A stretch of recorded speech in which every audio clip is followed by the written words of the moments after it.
This is VOA Africa.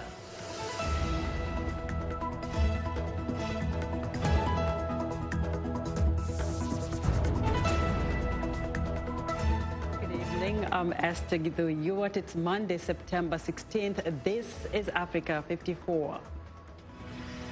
Shocking results in Tunisia's first round of presidential voting turns the political establishment. A final public send-off for former Zimbabwean President Robert Mugabe draws a light turnout. And political observers are questioning America's commitment to Africa. We'll explain.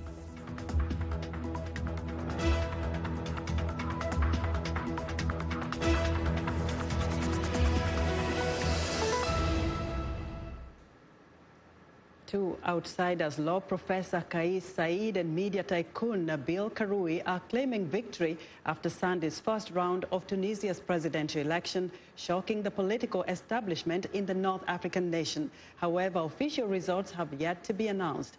From Tunis, Lisa Brandt has more on this democratic test for the Arab Spring's only success story to date.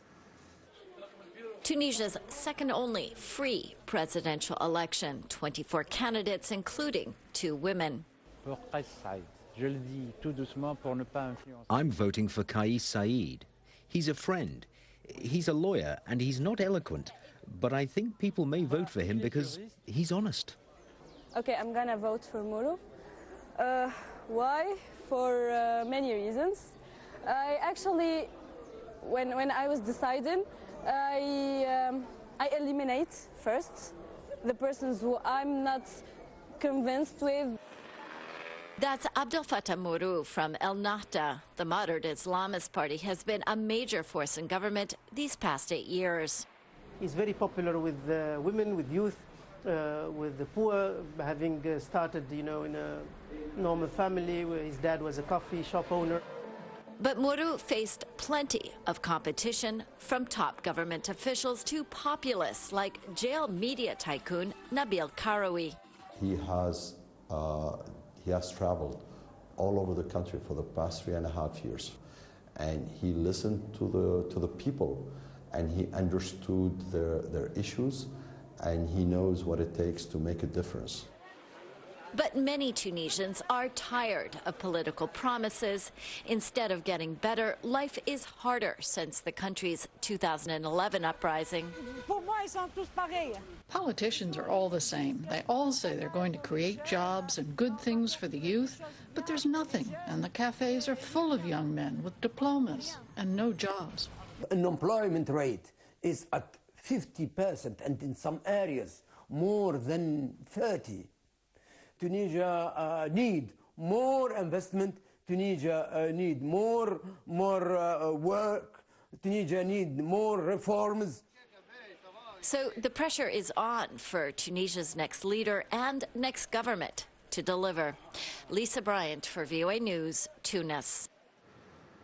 Only 1/3 of Zimbabwe's national sports stadium was filled on Saturday as thousands came to pay their final respects and give a public send-off to their former president, Robert Mugabe, who died on September 6th at 95. VOA's Anita Powell has more from Harare. For the man known as the father of his nation, very few of Robert Mugabe's 16 million children showed up for his final public send-off Saturday at Harare's National Sports Stadium. Mugabe, the first president of independent Zimbabwe, died last week at the age of 95, after ruling for 37 years. In attendance were a smattering of African heads of state and former heads of state, but no major leaders from outside the continent. Those attending included leaders like Teodoro Obiang Nguema Masongo, who has ruled Equatorial Guinea with an iron fist since 1979, and Kenyan President Uhuru Kenyatta, the son of independent Kenya's first president. They praised Mugabe for fighting to liberate his country from the yoke of centuries of colonial rule. But his own family described Mugabe, who was forced to resign in 2017, as a bitter man.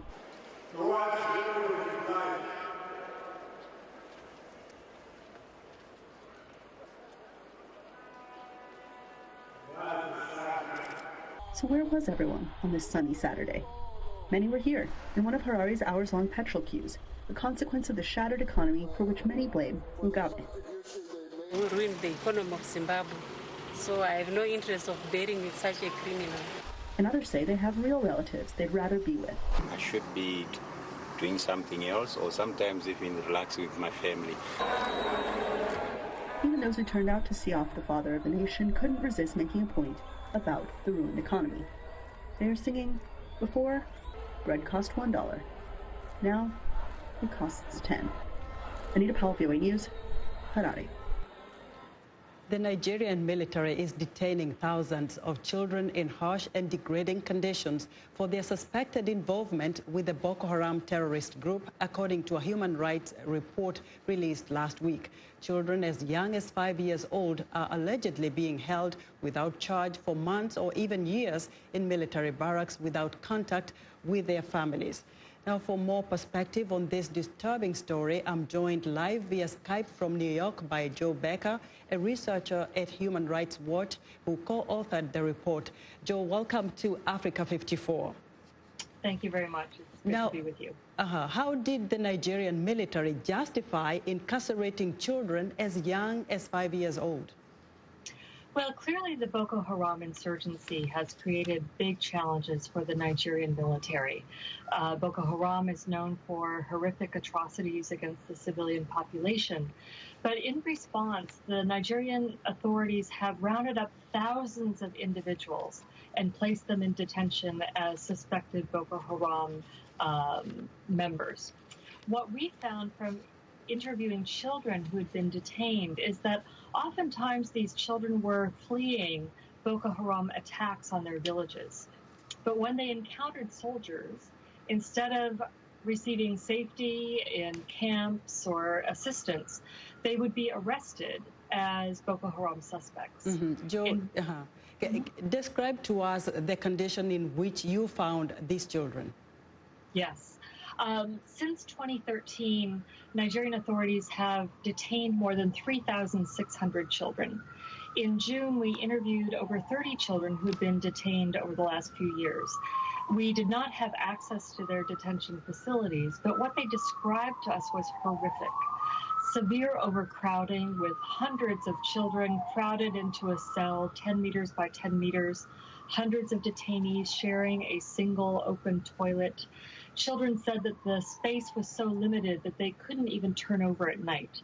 They would be packed one against each other to sleep. They described it like being razor blades in a pack. Can you share with us some of the things maybe some of these children told you? Well, one story that sticks in my mind is a young girl we interviewed. We'll call her Khadija. She described that Boko Haram came to her village when she was 8 years old, and they abducted her and others from her village. When they took her to the Boko Haram camp, they tried to force her to marry a Boko Haram member. And she and many of the other captives refused, and so they were locked up for a month as punishment. They were finally able to escape, but when they encountered soldiers, instead of returning Khadija to her family, they put her in detention for 2 years.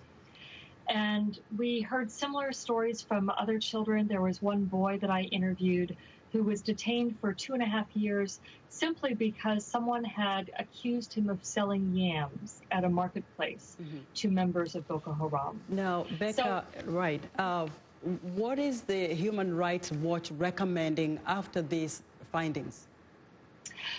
We have two main recommendations to the Nigerian government. One is they've already released a large number of children, which is significant progress, but we want them to release any remaining children who are still in military barracks to UNICEF and civilian authorities so that they can receive rehabilitation, be reunited with their family, and be reunited or be reintegrated into their communities. Right. The second thing we want Nigeria to do is sign what's called a handover protocol, so that in the future, when military authorities apprehend children, they swiftly transfer them to civilian authorities to avoid any military detention in the future. Ms. Becker, we appreciate your insight. Thank you. Joe Becker is a researcher at Human Rights Watch. Now, the African Diaspora Network will hold its second annual conference here in Washington, D.C. Tuesday in partnership with the Semantic USA, the International Organization for Migration, USAID, the Wilson Center, and Pizarra Global. This event is inspired by the success of the August 2018 ADN convening, harnessing the knowledge and resources of Africans in the diaspora for positive impact. This year's convening seeks to address key issues imperative to Washington, D.C. community. Now, for more on this event, I'm joined by Almaz Negash, founder and executive director of the African Diaspora Network. Almaz, welcome to Africa 54. Thank you for having me. Now, briefly outline for us the key role of the African Diaspora Network. So the African Diaspora Network started to really bring Africans and Friends of Africa together. And our intention is, can Africans and Friends of Africa work together and to co-imagine and co-create possibilities? Because usually solutions for Africa was created by other people. We want to be a part of it because the diaspora is a mighty force. We have a tremendous connection to the continent, and we want to be able to be a part of the development of the continent. Now, we mentioned tomorrow you have a convention. What is the purpose of this convention tomorrow? So it's the second year that we are coming to, we're based in Silicon Valley, and so we know our community there, but we wanted to really expand to another city, and Washington, D.C. seems to be the right one. The purpose, again, is really to bring Africans and Friends of Africa together in collaboration with our partners and discuss about issues that matter to the continent. So this is entrepreneurship, innovation, and human and economic development. We see this possible in Washington because there is the knowledge and the resources here, and we want to be able to learn a little bit about what can we do collectively to make a difference in the continent. Now, Almaz, most of the times we look at the diaspora and think about the contribution they make to the continent. But what does the diaspora do? How do they contribute to the economy of the United States? Well, here I am. We work, and many of us work, and we contribute to the economy. So the diaspora is a reflection of the communities in which we live. So I am a member of the Silicon Valley community, and by the sheer fact that I work, my husband worked, and all my African diasporans from wherever we come, we work. We have to work to make our ends meet, and we just happen to be a little bit hardworking in that sense, because when you come as an immigrant, you come with no generational wealth. So to create that generational wealth, you contribute to the community just by the sheer fact of the work that you do. We're about $55 billion might economic-wise into the United States. That's the contribution. We're also the highest educated. I'm talking about the sub-Saharan Africa immigrants over the last, I don't know, 50, 60 years. Now, very briefly, we have 54 countries in Africa. How does the Africa Diaspora Network connect with all those? We don't connect with all of this, but we do the best we can, and the intention is this. I know it's easy, it's hard to say, how do we do it? But I think we must, because if we want to create an intra-Africa migration, intra-Africa trade, we also have to have intra-diaspora discussion. I cannot just say I'm from Eritrea and only going to help Eritrea. Why couldn't I do my investment in Kenya or in Zimbabwe or in South Africa, provided that there is an ROI for what I'm doing business to? So I think it is something that we need to start. It's not going to be talk, it's going to be action, because otherwise we will just end up being siloed in where we come from, and then we lose the big picture. I know it's not easy, but I like the fact that it's not easy is why we think that we should be able to do it. Great job. You're doing something. Negash, thank you very much. Thank you very much. All right. Almaz Negash is the founder and executive director of the African Diaspora Network. We're excited to hear what you think about Africa 54. Join the discussion on Facebook. The address is Africa 54. We're also streaming our broadcast live on Facebook. Please watch and share our show with your friends.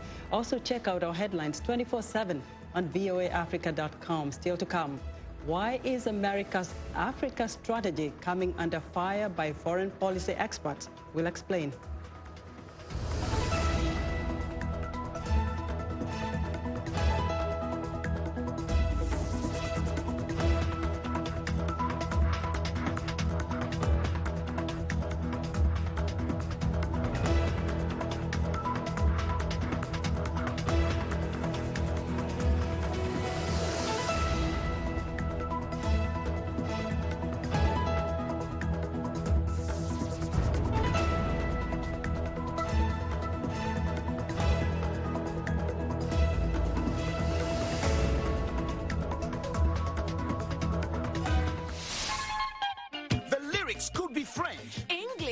Portuguese, Bantu, Arabic. It is the beat. The African beat that counts. The beat does all the translations. It cuts across all languages and gives us the understanding that this is the African beat.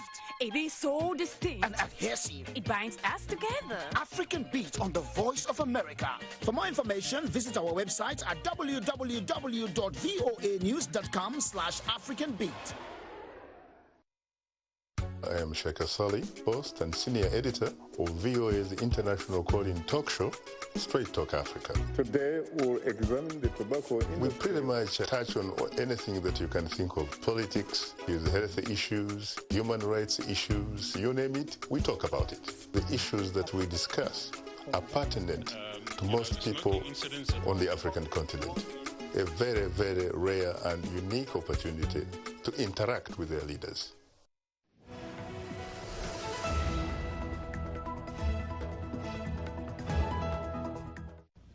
I'm Clara Frank, and here's what's trending.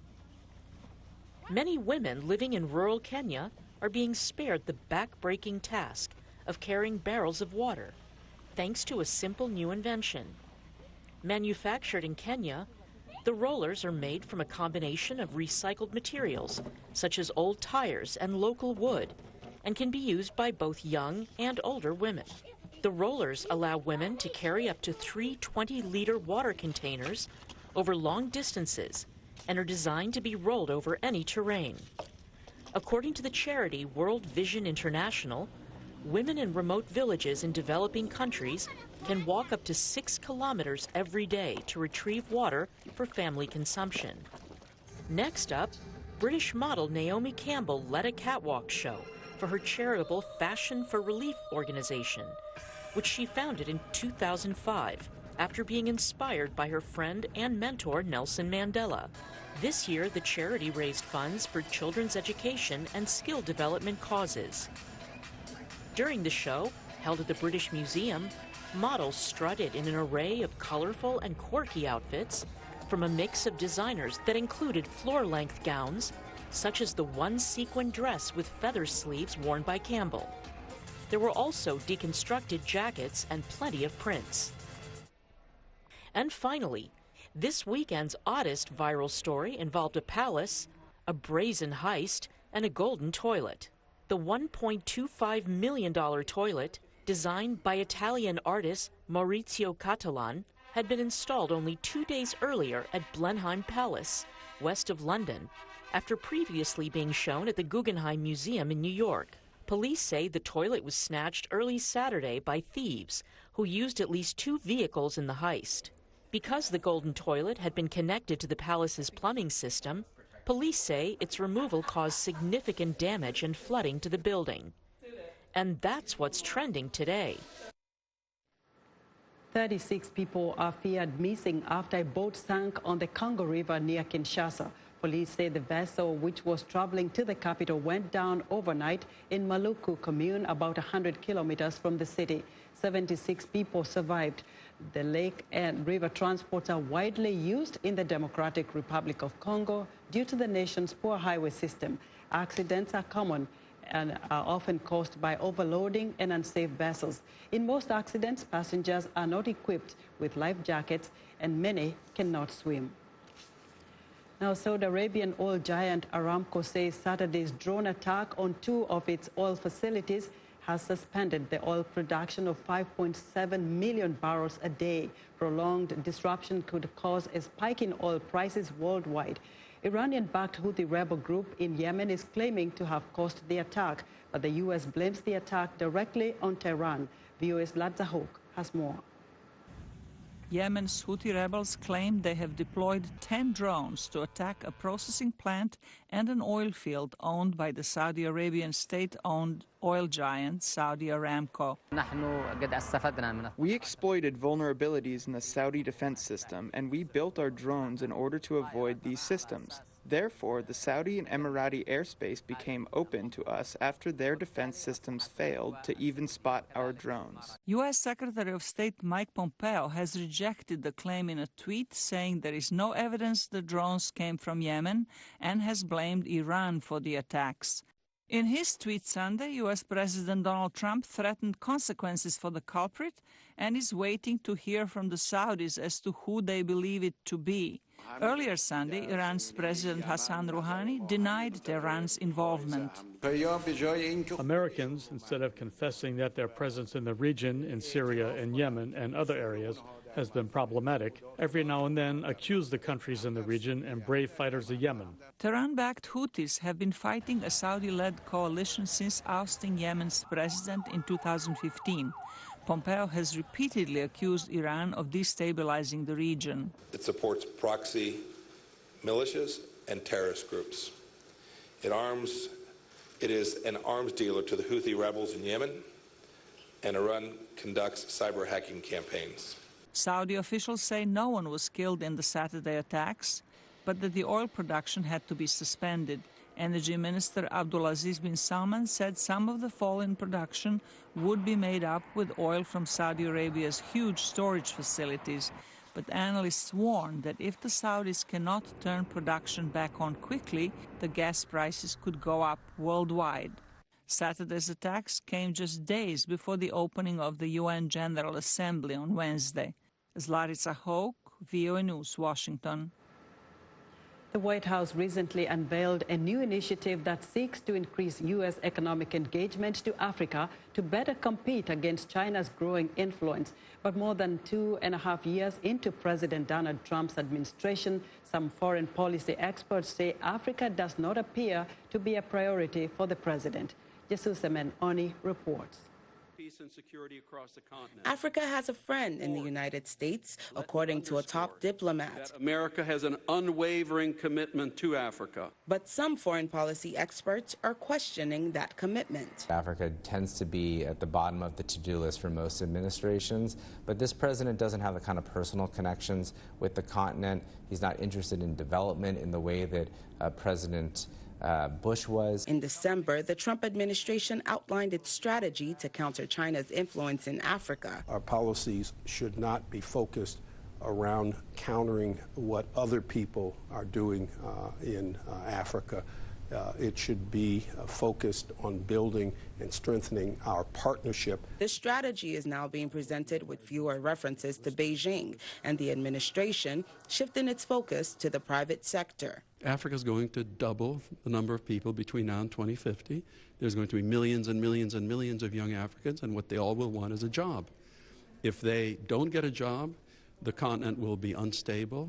It will open it up to vulnerability from violent extremism. Millions of Africans will try to migrate to Europe. The Trump administration in June launched the U.S. International Development Finance Corporation, which increases funding for U.S. investment in low and middle income countries, and Prosper Africa, which aims to remove hurdles preventing U.S. companies from pursuing commercial opportunities in Africa. Yet some analysts say that's still not enough. The administration has been slow to react in dealing with some of the major issues confronting Africa today, both issues related to security and political instability. First Lady Melania Trump and First Daughter Ivanka have made separate trips to Africa, but President Trump has yet to visit the continent.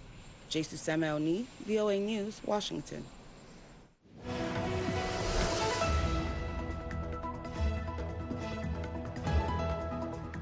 It's time for sports, and joining us now is Africa 54 sports reporter Sunday Shomari. Sunday, how are you?